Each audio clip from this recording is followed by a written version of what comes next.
3.5 కోట్ల నుండి 5.5 కోట్ల బడ్జెట్ లో ప్రీమియం విల్లాస్ లో centralized AC with fresh air infusion అందిస్తుంది Janapriya upscale Elysium. HYDRAA commissioner Ranganath సంతకాన్ని ఫోర్జరీ చేశాయి కొన్ని ఇంటర్మీడియట్ కాలేజీలు. హైదరాబాద్లో దాదాపు 8 కాలేజీలు హైడ్రా కమిషనర్, హైడ్రాలో ఉన్నటువంటి ఉన్నతాధికారుల సంతకాలు ఫోర్జరీ చేసి ఇంటర్మీడియట్కు బోర్డుకు సమర్పించినటువంటి పరిస్థితి. సో హైడ్రా చేసినటువంటి ఇన్వెస్టిగేషన్లో ఇది తెలిసింది. HYDRAA additional director lake police స్టేషన్లో కంప్లైంట్ చేశారు. ఇప్పుడు ఎవరైతే ఫోర్జరీ సంతకాలు చేశారో, ఫోర్జరీ సంతకాలు పెట్టి ఇంటర్మీడియట్ బోర్డుకు పంపించినటువంటి ఆ కాలేజీల అనుమతుల్ని పూర్తిగా రద్దు చేయాలని చెప్పి ఇంటర్మీడియట్ బోర్డుకు హైడ్రా కూడా రిక్వెస్ట్ పంపినట్టుగా తెలుస్తోంది. అసలు ఏం జరిగింది? దాదాపు 8 కాలేజీలు, హైదరాబాద్లో ఉన్న కాలేజీలు, చిక్కడపల్లి కావచ్చు, ఎస్ఆర్ నగర్ కావచ్చు, అమీర్పేట కావచ్చు, ఇక్కడ ఈ ప్రాంతాల్లో ఉన్నటువంటి ఇంటర్మీడియట్ కాలేజీలు Haindavi junior college, Srichandra junior college, Vaishnavi junior college, అలాగే Shaheen junior college, Resonance junior college, ఇట్లా దాదాపు 8 కాలేజీలు ఇంటర్మీడియట్ పిల్లలకి చదువు చెప్తున్నటువంటి కాలేజీలు ఫైర్ సేఫ్టీ నిబంధనలు పూర్తిగా ఉల్లంఘించి ఆ కాలేజీలు నడిపిస్తోంది. అయితే హైడ్రా వచ్చి ఇన్వెస్టిగేషన్ చేస్తే దొరికిపోతామన్నటువంటి ఉద్దేశంతో ఇంటర్మీడియట్ బోర్డుకి ఆల్రెడీ వాళ్ళు సబ్మిట్ చేయాలి. మేము అన్ని పూర్తిగా నిబంధనలకు అనుగుణంగానే ఎక్కడ కూడా ఇబ్బంది లేకుండా ఇంటర్మీడియట్ ఆ బోర్డు రూల్స్ అండ్ రెగ్యులేషన్స్ ఏవైతే ఉన్నాయో, ఫైర్ సేఫ్టీ నిబంధనలు ఏవైతే ఉన్నాయో వాటిని మేము అమలు చేస్తున్నామని చెప్పి ఇంటర్మీడియట్కి పంపించాలి. కానీ ఈ ఇంటర్ కాలేజీలు ఏం చేశాయి? హైడ్రా పేరుతో హైడ్రా కమిషనర్ రంగనాథ్, అలాగే అందులో ఉన్నటువంటి ఉన్నతాధికారులు సిగ్నేచర్లు కూడా కాపీ చేసి పూర్తిగా ఫోర్జరీ చేసి మేము నిబంధనలకు అనుగుణంగానే నడుపుతున్నాము, ఇదిగో హైడ్రా కమిషనర్ సంతకం, ఇదిగో హైడ్రాలో ఉన్నటువంటి ఆఫీసర్ల సంతకాలు, మాకు అనుమతులు ఇచ్చారు, మాకు నడుపుకోమని చెప్పి ఆల్రెడీ పర్మిషన్ హైడ్రా ఇచ్చేసిందని చెప్పి డైరెక్ట్గా ఇంటర్మీడియట్ బోర్డుకి వాళ్ళు సబ్మిట్ చేసేశారు. సో ఇది ఇప్పుడు హైడ్రా ఇన్వెస్టిగేషన్లో బయటపడుతున్నటువంటి విషయం. సో వెంటనే ఆ కాలేజీల పర్మిషన్ రద్దు చేయాల్సిందిగా హైడ్రా కూడా, ఎందుకంటే ఇంత ఘోర తప్పిదం, పిల్లలకు చదువులు చెప్పే ఇలాంటి ఇంటర్మీడియట్ కాలేజీలు ఇంత ఘోరంగా ఫోర్జరీ చేసి, ఇంత ఘోరమైనటువంటి తప్పులు చేసి ఇంకా పిల్లలకు మంచి చదువులు వాళ్ళు ఏమి నేర్పిస్తారు? నిబంధనలకు అనుగుణంగా నడుచుకోవాల్సినటువంటి వాళ్ళు, మంచిగా చదువులు చెప్పాల్సినటువంటి వాళ్ళు ఇంత ఘోరంగా వాళ్ళు ఫోర్జరీ సంతకాలు కూడా పెట్టి మెయింటైన్ చేస్తూ ఉన్నారంటే ఇంకా పిల్లలకు ఏం విద్యాబుద్ధులు నేర్పుతారు? వీళ్ళ పర్మిషన్ వెంటనే రద్దు చేయండి అని చెప్పి హైడ్రా ఇంటర్మీడియట్ బోర్డును కూడా కోరినటువంటి పరిస్థితి.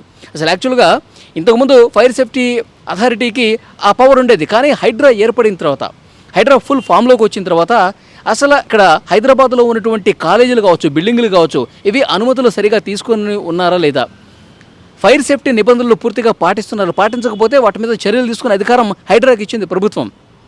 అందుకే హైడ్రా పర్మిషన్ ఉన్నట్టుగా ఫోర్జరీ సిగ్నేచర్ చేసి వాళ్ళు చేశారు.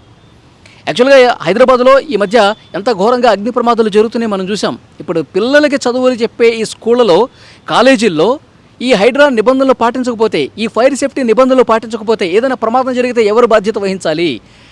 ఏదైనా అగ్ని ప్రమాదం జరిగితే ఆ పిల్లల భవిష్యత్తు అంధకారం అయిపోతుందిగా, వాళ్ళ ప్రాణాలు తీసే హక్కు ఎవరిచ్చారు?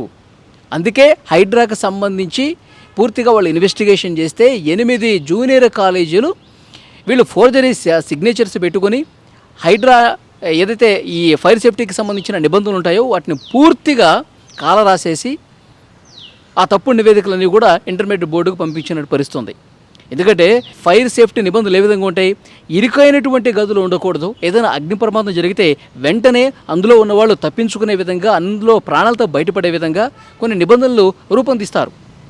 సో డెఫినెట్గా ఆ నిబంధనలకు అనుగుణంగా ఈ కాలేజీలు లేవు. ఎందుకంటే ఈజీగా పర్మిషన్స్ రద్దు చేసేస్తారు. పిల్లల ప్రాణాలతో చెలగాటమాడుతున్నటువంటి పరిస్థితి కాబట్టి వాటికి అసలు అనుమతులే రావు. ఎలాగో అనుమతులు రావు కాబట్టి ఈ విధంగా ఫోర్జరీ చేసి దొంగ సంతకాలు పెట్టేసి ఇంటర్మీడియట్ బోర్డుకి పంపించినటువంటి పరిస్థితి ఉంది. సో డెఫినెట్గా దీని మీద లోతైన ఇన్వెస్టిగేట్ చేస్తూ ఉన్నారు. ఇంకొక 60 జూనియర్ కాలేజీలకు సంబంధించి, 60 కళాశాలలకు సంబంధించి ఇంకా పరిశీలన జరుగుతోంది.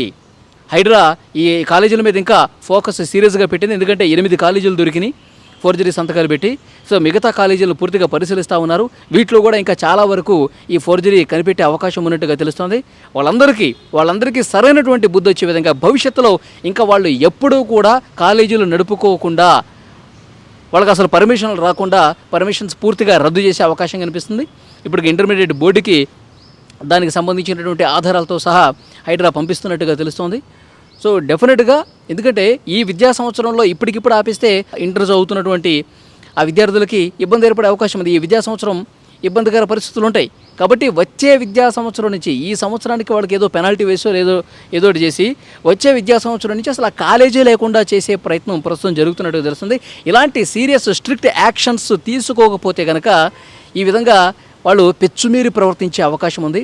వాళ్ళే ఇష్టారీతన సంతకాలు పెట్టేసుకుని ఉన్నతాధికారుల సంతకాలు ఫోర్జరీలు చేసేసుకొని వాళ్ళే అనుమతులు తీసేసుకొని వాళ్ళే ఇంటర్మీడియట్ బోర్డుకు కూడా వాళ్ళు మాకు పర్మిషన్లు ఉన్నాయని చూపించుకున్నారంటే ఎంతకు తెగించారో చూడండి. కాబట్టి ఇలాంటి వాళ్ళకి ఇంకా వీళ్ళు ఇంత దుర్మార్గమైనటువంటి బుద్ధి ఉంటే, ఇలాంటి బుద్ధి ఉంటే వాళ్ళకి పిల్లలకి ఇంకేం మంచి నేర్పిస్తారు, ఇంకేం చదువులు చెప్పిస్తారు. కాబట్టి వీళ్ళ మీద యాక్షన్ తీసుకోవాల్సిందే అని చెప్పి పెద్ద ఎత్తున డిమాండ్స్ కూడా వినిపిస్తున్నాయి. హైడ్రా ఇంకా లోతుగా ఇన్వెస్టిగేషన్ చేస్తుంది. హైడ్రా కమిషనర్ రంగనాథ్ అయితే దీని మీద చాలా సీరియస్గా ఉన్నట్టుగా తెలుస్తోంది. ఇంకా ఎవరైతే ఫోర్జరీలు చేశారో వాళ్ళందరికీ చిట్టా కూడా బయటపెట్టే పనిలో ప్రస్తుతం అధికారులు ఉన్నారు.